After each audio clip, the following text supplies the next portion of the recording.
ሁሌም ከቴክኖሎጂ ጋር የሚራመደው ብርሃን ባንክ ዛሬም አዲስ መላ ይዞ መጥቷል። በኢትዮጵያ ዘመናዊ የትምህርት ቤት ክፍያ ስርዓትን በማስጀመር የመጀመሪያው ባንክ ብርሃን ባንክ ነው። ከ1000 በላይ የኢትዮጵያን ትምህርት ቤቶችን የክፍያ ስርዓት ያቀለለውና ያዘመነው ብርሃን ስኩል ፔይ አሁን ደግሞ በአዲስ አማራጭ ከቴሌ ብር ጋር በመቀናጀት የብዙዎችን ህይወት እያቀለለ ይገኛል። መላውን ይቀላቀሉ። ለልጆ የትምህርት ቤት ክፍያ መክፈል ቢያስፈልጎ የኮሌጅና የዩኒቨርሲቲ ክፍያ ቢኖርቦ ክፍያውን ከብርሃን ስኩል ፔይ ዲጂታል የክፍያ አማራጮች በተጨማሪ በቴሌብር መተግበሪያ መክፈል ይችላሉ። ብርሃን ስኩል ፔይ ከቴሌብር ጋር ተቀናጅቷል። ለብዙዎች ረፍት ሆኗል። እነሆ በረከት ከረፍቱና ከዘመናዊነቱ ጋር ይቀላቀሉ። ብርሃን ባንክ እንደ ስማችን ብርሃን ነው ስራችን። ተመልሰናል አድማጮቻችን። የፉትቦል ካፌ ዝግጅታችን ነው ያደመጣችሁ ያላችሁት። እስከ 4 ሰዓት ከ30 አብረናችሁን ቆያለን። እንግዲህ የተለያዩ ርዕሶችን እናነሳለን። የቻምፒየንስ ሊግ ትላንትና በሞናኮ ይፋ የተደረገውን የቻምፒየንስ ሊግ የመጀመሪያው ዙር ድርድርን በተመለከተ ነው የምናነሳው። ያው እንግዲህ ከ2024 ጀምሮ የአሌሳንደር ቼፌሪን ዩኤፋ የቻምፒየንስ ሊግ ፎርማትን ለውጦት የመጀመሪያው ዙር የምድብ ድልድል ይባል ነበር። አሁን እንደዛ አይባልም፣ የሊግ ፎርማት ነው። ስለዚህ የሊግ ጨዋታዎች ናቸው የሚደረጉት ማለት ነው። እያንዳንዱ ቡድን 8 ጨዋታዎችን 4 ጨዋታዎችን በሜዳው 4 ጨዋታዎችን ከሜዳው ውጭ ያደርጋል። አንደኛና ሁለተኛ ሆኖ የሚያጠናቅቁት ቡድኖች ከቻምፒየንስ ሊግ ግማሽ ፍጻሜ ድረስ የጥሎ ማለፍ የመጀመሪያ ጨዋታቸውን በሜዳቸው ነው የሚያደርጉት። አንደኛ ሁለተኛ ሆኖ የሚያጠናቅቁት ቡድኖች በውድድሩ ላይ እስከ ቆዩበት ጊዜ ድረስ ከቻምፒየንስ ሊግ ፍጻሜ ግማሽ ፍጻሜ በኖካውት እስከ መጨረሻው ከተጓዙ ማለት ነው። ከፍጻሜ በፊት የሚኖረው የመጨረሻው ምዕራፍ እሱ ነው። ስለዚህ በሜዳቸው ይጫወታሉ።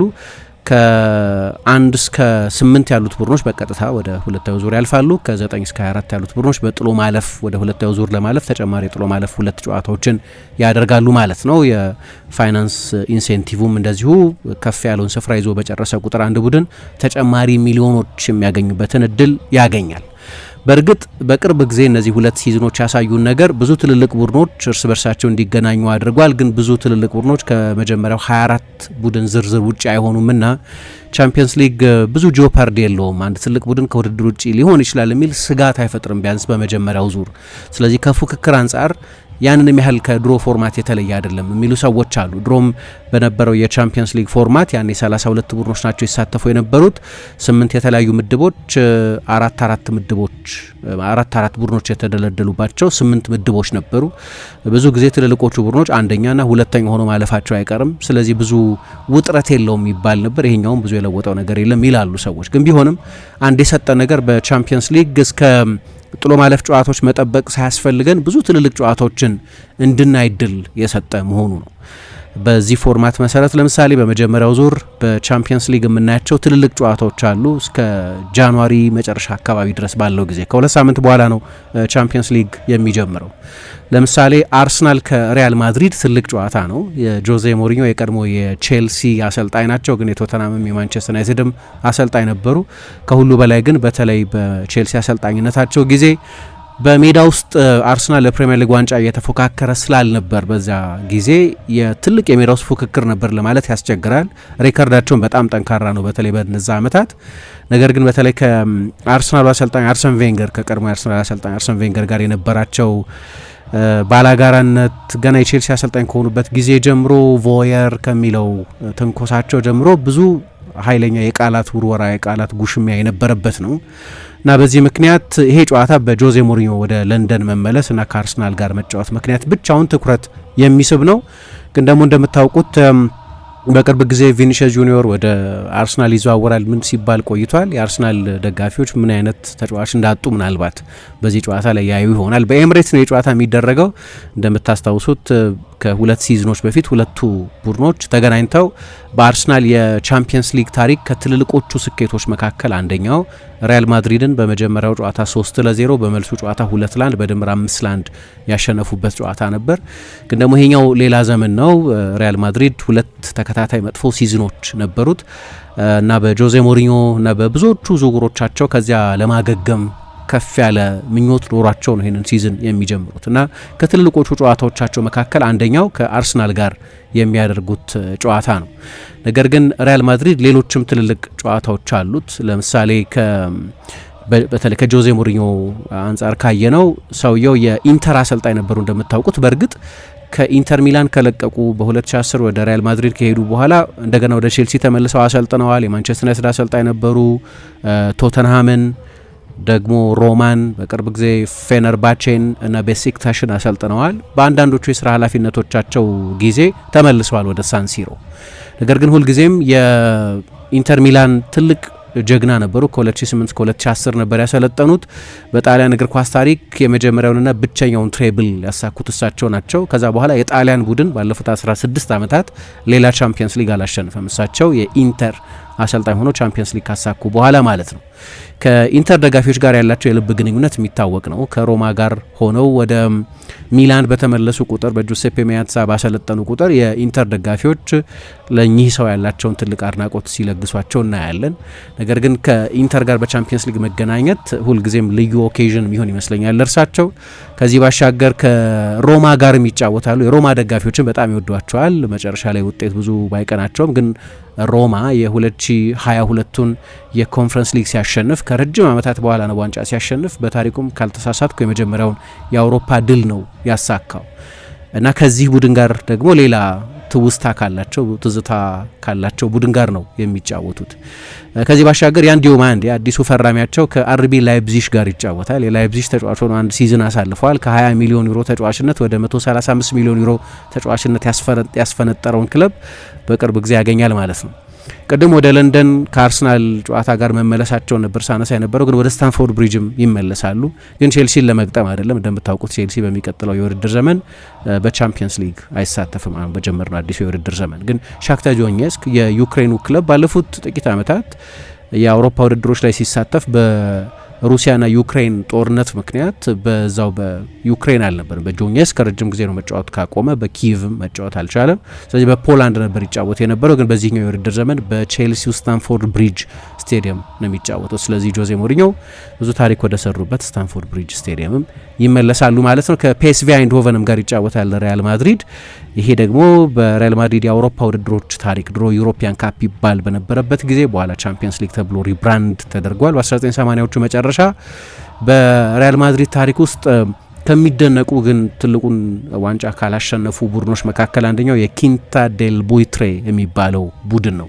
ሚሼል፣ ሁጎ ሳንቼዝ፣ ኤሚሊዮ ቦትሬጌኞ፣ ሆርሄ ቫልዳኖ አይነት በጣም ትልልቅ ተጫዋቾች የነበሩት ያ ቡድን ብቸኛው ያላሸነፈው ትልቅ ዋንጫ ቻምፒየንስ ሊግ ነው እና ለሪያል ማድሪድ በዛ ዘመን ከሚያሳዝኑት ኤፒሶዶች መካከል አንደኛው በፒኤስቪ አይንድሆቨን የተሸነፉበት ጨዋታ ነበር እና ያንን ትውስታ የሚጠራ አይነት ጨዋታ ነው። ከፒኤስቪ ጋር ይጫወታል ሪያል ማድሪድ።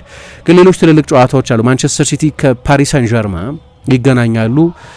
የሁለቱ የመካከለኛው ምስራቅ ሀገራት በባለቤትነት የሚያስተዳድሯቸው በቅርብ ጊዜም ቻምፒየንስ ሊግን ማሸነፍ የሆነላቸው ከጥበቃ በኋላ 2023 ላይ ማንቸስተር ሲቲ 2025 እና 26 ላይ ፓሪስ ሳን ዠርማ የሚያደርጉት ነው። ግን ምናልባት ጓርዲዮላ ቢኖር ኖሮ የበለጠ ለናሬቲቭ ለትርክት ይመች ነበር። ምክንያቱም ሉዊስ ኤንሪኬ ከጓርዲዮላ ጋር የሚያደርጉት ጨዋታ ሊሆን ይችል ስለነበር፣ ግን በራሱ መጠን በጣም ትልቅ ጨዋታ ነው። ግን ኤንሪኬ በድጋሚ ከባርሳ ጋር ይጫወታል።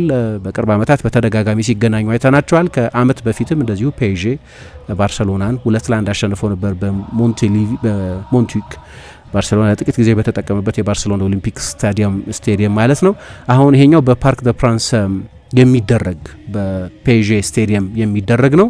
ከዛ ሬሞንታዳ በኋላ ወደ ባርሰሎና ሄዶ ያደረጋቸውን ጨዋታዎች በሙሉ ፔዤ አሸንፎ ነበር። ይሄኛው ግን ሆም ጌም ነው። በቻቪ ሄርናንዴዝ በ2024 በኋላ በመልሱ ጨዋታ ውጤቱ ቢቀለበስም እና ፔዤ 4-1 ቢያሸንፍም የመጀመሪያውን ጨዋታ ግን 3-2 አሸንፎ ነበር።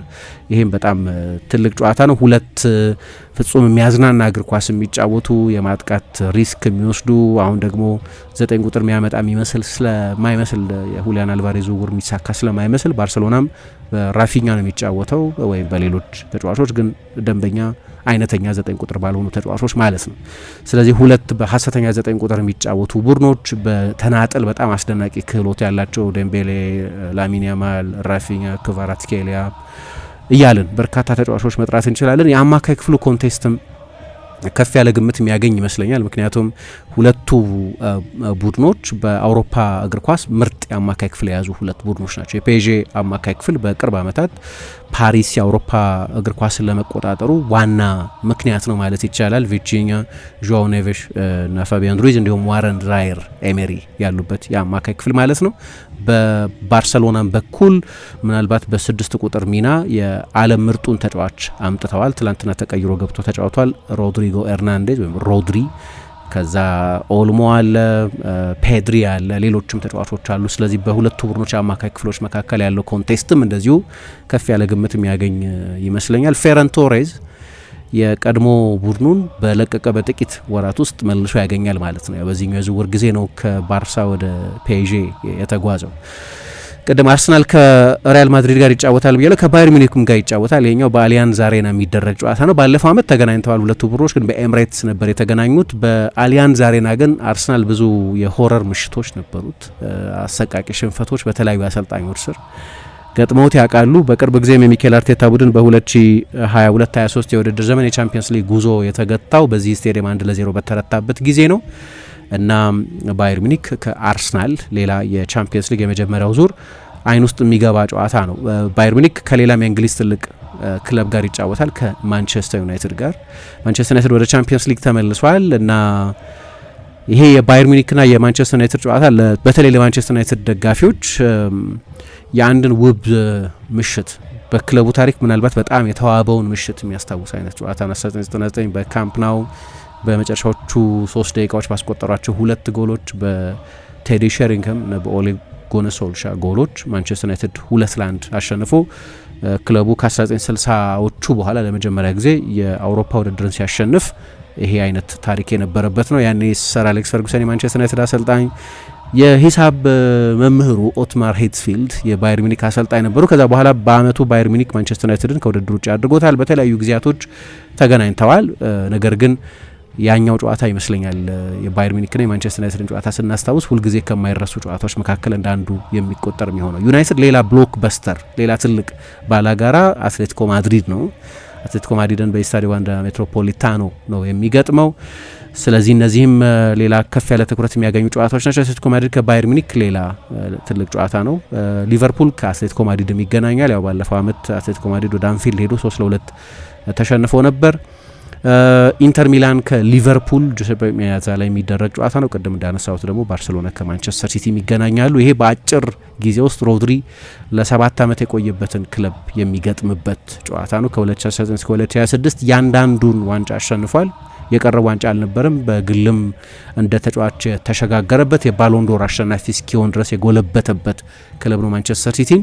እንዲህ አንድ ትልቅ የማንቸስተር ሲቲ ጀግና ከለቀቀ በኋላ በጥቂት ሳምንታት ውስጥ የቀድሞ ክለቡን መልሶ ሲያገኝ ሮድሪ የመጀመሪያው ተጫዋች አይደለም። ታስታውሱ እንደሆነ ከአመት በፊትም እንደዚሁ የቻምፒየንስ ሊግ የመጀመሪያ ዙር ድልድል ይፋ በተደረገበት ጊዜ ከናፖሊ ጋር ኬቨን ደብሮይነ ወደ ኤቲሃድ መጥቶ ነበር። ኬቨን ደብሮይነ እንዲያውም ከሮድሪም በላይ ማንቸስተር ሲቲ ትልቁ ሌጀንድ ሊሆን ይችላል፣ በክለቡ ታሪክ የምንጊዜም ትልቁ ተጫዋች ነው ብለው የሚስማሙበት ብዙ የሲቲ ደጋፊዎች ስላሉ ያ ጨዋታ እንኳን በጥሩ ትውስታ የሚያስታውሰው አይነት አይደለም። ምክንያቱም አንቶኒዮ ኮንቴ ተጫዋች በቀይ ከወጣበት በኋላ ቶሎ ቀይሮ አስወጥቶታልና በዚህ ምክንያት ነው እስከ ውድድር ዘመኑ መጠናቀቅ ድረስ በሁለቱ ሰዎች መካከል ጥሩ ግንኙነት ያልነበረው። ከኮንቴ መሰናበትም በኋላ መሰናበቱ ትክክል ነበር የሚል አስተያየት ሰጥቶ ነበር ኬቨን ደብሮይን አስታውሳለሁ። አሁን ግን ሮድሪ ነው ማንቸስተር ሲቲን የሚገጥመው፣ ግን ወደ ኤቲሃድ አይደለም የሚመጣው። ጨዋታው በካምፕ ናው ነው የሚደረገው። ሌሎች ጨዋታዎች አሉ። ናፖሊ ከአርሰናል፣ ቦሩሲያ ዶርትሙንድ ከኢንተር ሚላን የሚያደርጓቸው ጨዋታዎች።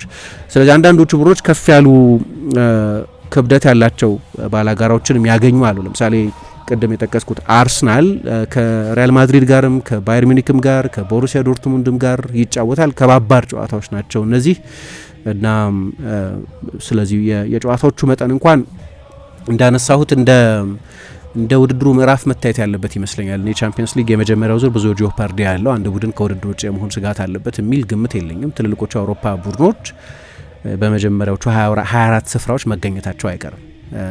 በመጀመሪያዎቹ 24 ስፍራዎች ብዙዎቹ ቡድኖች ይገኛሉ እና በዛ ምክንያት ብዙ ውጥረት ላይኖረው ይችላል። ግን ለምሳሌ ሊቨርፑል ቀለል ያለ ተጋጣሚ ያገኘ ይመስለኛል። ምክንያቱም በፖትዋን በሚባለው ወይም በመጀመሪያው ቋት ማሰሮ ውስጥ ካሉት ቡድኖች መካከል ቀለል ያለ የሚመስለው አትሌቲኮ ማድሪድን ነው የሚያውቀው። አትሌቲኮ ማድሪድ ቀላል ቡድን ነው ማለት አይደለም፣ ግን የሆነ ጊዜ በመጀመሪያው የአርነ ስሎት ሲዝን ቀለል ያሉ ጨዋታዎች ነበሩበት ምናምን ሲባል አስታውሳለሁ። ግን በዛ ጊዜ ሪያል ማድሪድን አግኝቷል፣ ኢንተር ሚላንን አግኝቷል፣ ኤሲ ሚላንን አግኝቷል፣ ሌቨርኩዘንን አግኝቷል፣ የሻቢ አሎንሶ ሌቨርኩዘንን። ይሄኛው ግን ለአሰልጣኝ አንዶኒ ኢራዮላ የመጀመሪያ የቻምፒየንስ ሊግ ሲዝን ነው እንደምታውቁት፣ እና አሰልጣኙ በቻምፒየንስ ሊግ አሰልጥነው አያውቁም። በአውሮፓ ውድድርም የመጀመሪያ ሲዝናቸው ነው የሚሆነው። ቦርንመዝን በእርግጥ ለአውሮፓ ውድድር አሳልፈውታል፣ ግን ቦርንመዝን በአውሮፓ ውድድር ግን አልመሩትም። እና አንዱ ትልቁ የአሰልጣኝነት ጥያቄያቸውም የሆነው በሊግና በቻምፒየንስ ሊግ በተመሳሳይ ኢንቴንሲቲ የሚጫወት ቡድን መገንባት ይችላሉ ወይ የሚል ነው። በራዮ ቫየካኖ የነበራቸውን ቡድን በእንግሊዝም ቦርንመዝን ባሰለጠኑበት ጊዜ በሳምንት አንድ ጨዋታ ላይ ብቻ የሚያተኩር ቡድን ስለሆነ ለሳቸው ለሚታወቁበት ምናልባት ተገቢው የየርገን ክሎፕ ተተኪ ላስባላቸው አጫወት ምክንያት የሆነው ግን አንደኛ የፕሬሲንግ ድሪሎችን ለመስራት ጊዜ ይሰጣቸዋል። ምክንያቱም ሳምንቱ ነጻ ስለሚሆን ከአንዳንድ የካፕ ውድድሮች በስተቀር ለምሳሌ በእንግሊዝ የሊግ ካፕ ጨዋታዎች ካልሆኑ በስተቀር እስከ ጃንዋሪ ድረስ አንድ የፕሪሚየር ሊግ ጨዋታ ላይ ብቻ ነው ቡድናቸው አተኩሮ የቆየው። ከዛ ደግሞ በጨዋታዎች መጠንም አሁን በእንደዚህ አይነት ኢንቴንሲቲ በምትጫወቱበት ጊዜ በሳምንት አንድ ጨዋታ ከሆነ በየ7 ቀኑ ተመሳሳይ የፕሬሲንግ ኢንቴንሲቲን መደጋገም ይቻላል። በሳምንት 2 ጨዋታ በሚሆንበት ጊዜ ግን አንደኛ በቂ የልምምድ ጊዜ የለም። ቅድም እንዳነሳው ጨዋታ ሪከቨሪ፣ መጠነኛ ልምምድ፣ ጨዋታ ሪከቨሪ፣ መጠነኛ ልምምድ እና ከጨዋታ በፊት ያለ የበለጠ የቪዲዮ ሴሽን ላይ የሚያተኩር ዝግጅት ነው የሚሆነው እና አሰልጣኙን በትልልቅ ክለቦች አይን ውስጥ እንዲገቡ ምክንያት የሆናቸውን የልምምድ ጊዜ ሊያሳጣቸው ይችላል። ከጨዋታዎቹ ሊቨርፑል ከሚያገኛቸው ባላጋራዎች እኩል ትኩረት የሚስበው አሰልጣኙ እነዚህን ሁለት ነገሮች እንዴት ያስማማሉ የሚል ነው። ያው ሊቨርፑል ስብስቡንም በተመለከተ በአንዳንድ ቦታዎች ላይ መሞላት ያለባቸው ቀዳዳዎች እንዳሉት ግልጽ ሆኑ። ከሜዳቸው ውጪ ኢንተርን የሚገጥሙበት ጨዋታ ነው ትልቁ ጨዋታ። በእርግጥ ወደ ቱርክም ይመለሳሉ። ባለፈው ዓመት በጋላታሳራይ 1-0 ተሸንፈው ነበር። አሁን ፌነርባቼ ነው የሚገጥማቸው። ፌነር በቀደም ሊዮንን በጣም ኃይለኛ ሙቀት በነበረበት በተለይ ማቴዎ ገንዶዚ ከሊዮን ደጋፊዎች ጋር በፈጠረው ኃይለኛ የተካረረ ድራማ ይሰጥ አገባ ምክንያት በጣም የሚገርም ስሜት የነበረው ጨዋታ ነው።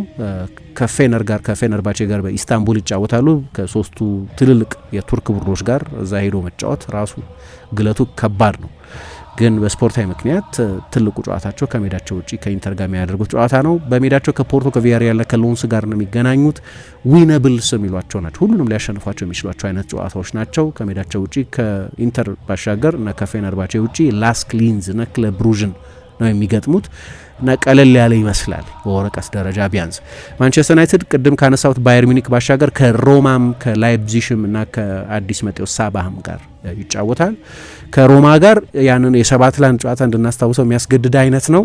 በኋላ ግን ማንቸስተር ዩናይትድ በአሌክስ ፈርጉሰን አሰልጣኝነት ትሬብል ያሸነፈው ቡድናቸው በስኬቱ ምርጡ ቡድን ነው። በተጫወተው የእግር ኳስ አይነት ግን ከ2008 እስከ 2009 ድረስ የነበረው ቡድናቸው የበለጠ ሞደርን እግር ኳስ የሚጫወት እንዲያውም ማይክል ኮክስ የሚባለው የታወቀ የእንግሊዝ እግር ኳስ ጸሐፊ ደ ሚክሰር የሚል መጽሐፍ አለው። እዛ ላይ ደ ሞስት ኮምፕሊት ሳይድ ይለዋል ያንን 2008 አካባቢ የነበረውን ቡድን እና አንደኛው ምክንያት የ9 ቁጥር አይነተኛ 9 ቁጥር የሌለው ቡድን መሆኑ። ቴቬዝም ሩኒም 9 ቁጥሮች ናቸው ግን የሳጥን ዘጠኞች አይደሉም። ለምሳሌ ከዛ ከነሱ በፊት እንደነበረው እንደ ሩድ ቫን ኒስተልሮይ አይነት ዘጠኞች አይደሉም እና ጊግስና ሮናልዶ ደግሞ በሁለቱ ክንፎች በኩል ነበሩ እና የሚዋልል ማጥቃት ተጫዋቾች ሚና የሚቀያየሩበት ማጥቃት ነው የነበረው እና ለዛ ምክንያታቸው ወይም ኢንስፓይሬሽናቸው የነበረው ግን በ2007 በሉቺያኖ ስፓሌቲ ሮማ መጀመሪያ እዛ 2-1 ከተሸነፉ በኋላ ነው። ምክንያቱም ፍራንቼስኮ ቶቲን 10 ቁጥር አድርገው 10 ቁጥር ሆኖ የምናውቀውን ተጫዋች አጥቂ አድርገው ግን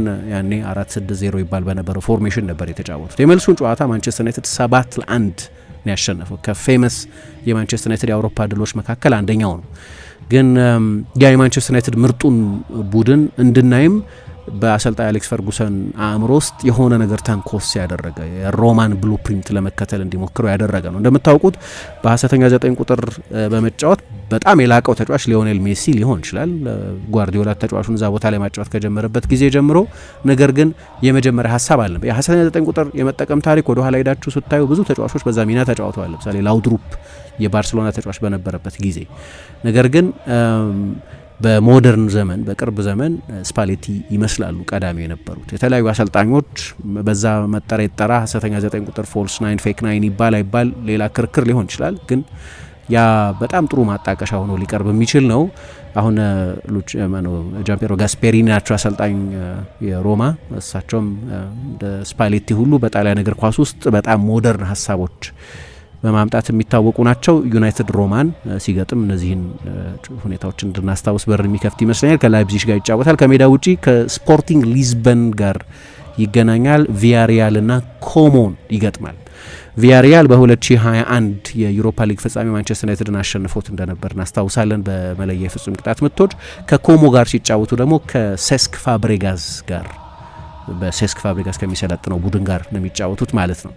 በጣም ውብ ስቴዲየም ነው ስታዲዮ ሲኒጋግሊያ እና ሌሎች ትልልቅ ጨዋታዎችም አሉ በዛ ስቴዲየም የሚደረጉ። አንደኛው ማንቸስተር ዩናይትድን የሚገጥሙበት ነው። ግን እንዳነሳሁት ወደ ስፔንም ወደ ፖርቱጋልም ወደ ጣሊያንም ወደ ትልልቆቹ ሀገራት ሄዶ ይጫወታል ማንቸስተር ዩናይትድ። የማንቸስተር ዩናይትድም ጨዋታዎች የመጀመሪያዎቹ 8 ስፍራዎች ይዞ ለማጠናቀቅ እድል የሚሰጡ አይነት ይመስሉኛል። ከማንቸስተር ዩናይትድ አቅም በላይ አይመስሉም። ባየር ሚኒክና አትሌቲኮ ማድሪድ በሜዳውና ከሜዳ ውጪ ከሚያደርጋቸው ጨዋታዎች መካከል የበለጠ ጠጠር ያሉት ናቸው። የእንግሊዝ ቡድኖችን ነው እያነሳው ያሉት። አስቶን ቪላ ከፔዤ ጋር ይገናኛል። በቅርብ ጊዜ እንደምታስታውሱት የአውሮፓ ሱፐር ካፕ ጨዋታ በሁለቱ ቡድኖች መካከል ነበር የተደረገው። ፓሪስ ሳን ዠርሜን የመጀመሪያ የቻምፒየንስ ሊግ ድሉን በ2025 ባሳካም ጊዜ ጥሏቸው ከሄዳቸው ቡድኖች መካከል አንደኛው የኡናይ ኤመሪን አስቶን ቪላ ነው። ግን ጨዋታው ቀላል አልነበረም፣ በፍጹም ቀላል ጨዋታ አልነበረም። የመጀመሪያው ጨዋታ እዛ 3-1 በፔዥ አሸናፊነት በተጠናቀቀ ጊዜ ብዙ የተወሳሰበ ፈተና የሚገጥመው አልመሰለም ነበር። ግን ቪላ ፓርክ እንደዛ ሮክ አድርጎ አያውቅም።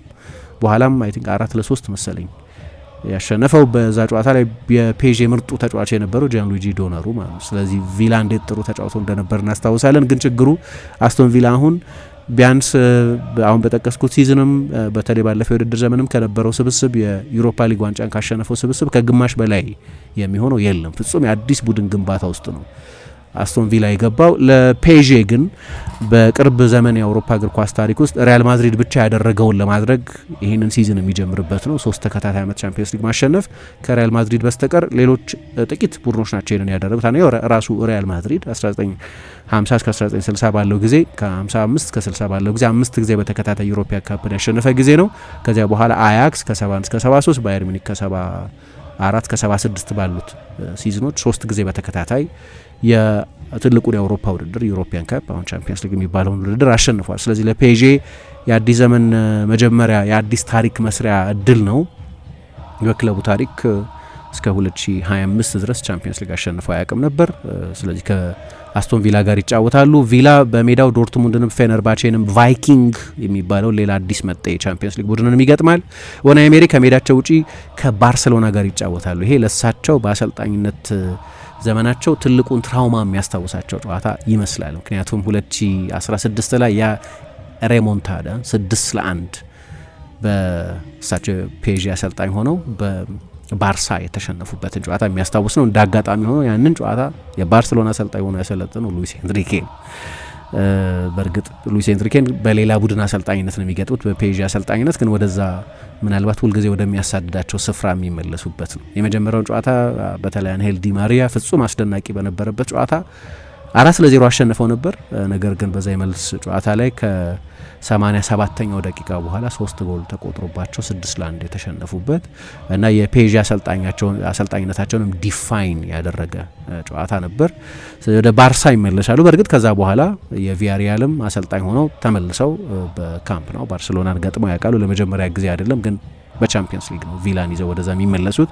ስለዛ ጨዋታ ማስታወሳቸው ግድ ይመስለኛል። ክለብ ብሩዥን፣ ጋላታሳራይንና ስላቪያ ፕራግን ከሜዳቸው ውጪ ይገጥማሉ። ማንቸስተር ሲቲ በሜዳው ከፓሪስ ሳን ዠርመን ጋር ይገናኛል። ቅድም የጠቀስኩት ጨዋታ ማለት ነው። ስፖርቲንግ ሊዝበን፣ ናፖሊ እና አኤኬ አቴንስ ሌሎቹ በኤቲሃድ መጥተው ሲቲን የሚገጥሙ ቡድኖች ናቸው። ከሜዳቸው ውጪ ያው ትልቁ ሄድላይን ፊክቸር የሚባለው ከባርሰሎና ጋር የሚያደርጉት ጨዋታ ነው። ፖርቶን፣ ላይፕዚሽንና ሎንስን እንደዚሁ ከሜዳ ውጪ ይገጥማል ማለት ነው። ትኩረት የሚስበው ከሮድሪ ጋር የሚኖረው ሪዩኒየን ነው። አርሰናል ከሪያል ማድሪድ ባሻገር በሜዳው ከቦሩሲያ ዶርትሙንድ፣ ከሊል እና ከሳባህ ጋር ይጫወታል። ትልቁ ጨዋታ ከሪያል ማድሪድ ጋር የሚደረገው ጨዋታ ነው። የዶርትሙንድም ጨዋታ ቀላል ላይሆን ይችላል። ሊልና ሳባህ በኤምሬትስ የሚመጡ ቡድኖች ናቸው። ከሜዳ ውጪ ከስላቪያ ፕራግ ጨዋታ በስተቀር ባለፈው ዓመት ወደ ቼክ ሄዶ ተጫውቷል አርሰናል። ግን በኢስታዲዮ ዲዬጎ አርማንዶ ማራዶና መጫወት ቀላል አይመስለኝም። አሁን ማክስ አሌግሪ ናቸው አሰልጣኙ። በባየር ሚኒክ ሜዳ ነው የሚጫወተው። ከሪያል ቤቲስ ጋር ከሜዳ ውጪ ነው የሚጫወተው። እሱም ቀላል ጨዋታ ላይሆን ይችላል ከቬርዲ ብላንኮስ ጋር በቤቲስ ሜዳ መጫወት። ነገር ግን የናፖሊና የባየር ሚኒክ ጨዋታ ግን ፈታኝ ጨዋታዎች ናቸው። ስታሮች የሚመጡበት የ2025ቱን የሩብ ፍጻሜ ጨዋታ የዴክላን ራይስን 2 አስደናቂ ቅጣት ምቶች የሚያስታውሰንም ጨዋታ ነው። ስለዚህ አርሰናል ፈታኝ ጨዋታዎች ያሉበት ይመስላል።